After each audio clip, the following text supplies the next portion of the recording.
my people.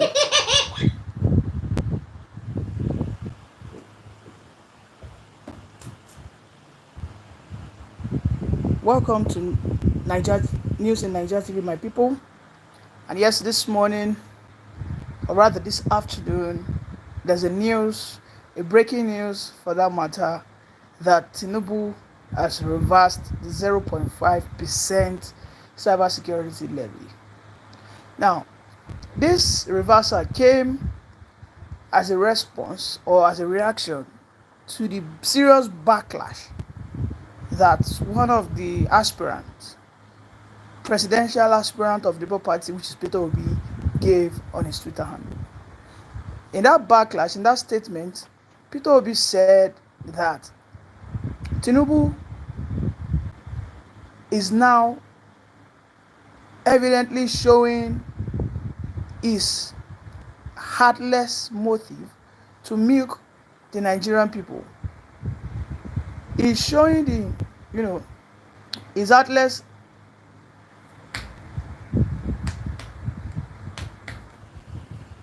heartless motive to make the Nigerian people, that how could he, in this face of hardship, where people can even find it hard to feed themselves for a 3 square meal, you, Tinubu, you are again bringing more additional tax. This is unacceptable. This is what Obi said. Obi also said that in a situation whereby you are supposed to be reducing the interest rate so that people can acquire more loan to go into more production, through your CBN, you keep on increasing the interest rates. How do you expect the economy not to come to a standstill? So Peter Obi has actually backlashed this President Bola Ahmed Tinubu, telling him that it seems he doesn't know what he's doing, and for a fact, how could he, if not a show of heartlessness, introduce a new 0.5% cybersecurity levy? Peter Obi also went further that this is a surprise to him, that when did the NSA, which is the National Security Advisor, become a generating department? That this has never happened before. That it seems that Tinubu is also out here to milk the nation dry. And of course, and I think as a reaction now, Tinubu has heard. I think he's scared. What do you think? Do you think Tinubu is scared? Drop your reaction, drop your response to the comment section. So I think Tinubu is scared of Peter Obi right now, because Peter Obi seems to be the arrowhead of the opposition.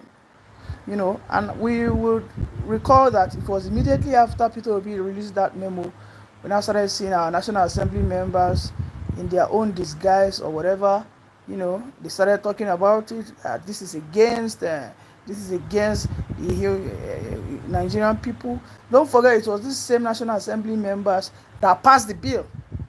So why they were in that stage of passing the bill? Didn't they know that this will cause additional pain on the people? But you see, because they now understand that Peter Obi is gaining more ground, and it seems that his voice is now a commanding voice in the polity of Nigeria, so they are just acting some dramas over during the week, whereby they say that no, the president shouldn't do. We all know the games you are playing. Don't forget, Peter Obi has also commented about the coastal roads. And then we started seeing the National Assembly members, the House of Rep, the Senator saying that the president is doing a road without the approval. In a Nigerian democracy, are these people serious at all? In a Nigerian democracy, the National Assembly shamelessly, gather themselves in the National Assembly building, telling us that the president is constructing a mega structure like that, a project that will cost nothing less than 15 to 16 trillion. And they are telling us that the federal government is doing that without any form of approval. And yet, they cannot call the president out. Let us be serious in this country. Are we ready for democracy, or we just want to keep demonstrating our craziness? Under the leadership of Akpabio, the president by now should have been probed. A petition should have been wrote against the federal government, which is the president, that how could you go ahead without acquiring necessary approvals from us, that you will be constructing about 700-kilometer road which is starting from Lagos to Calabar. Who does that in every democracy? So we know that the president cannot be acting like an emperor in every presidency if the National Assembly are actually up and doing. So my call is, and my take is, the opposition must continually to speak up, just as Peter Obi has been doing.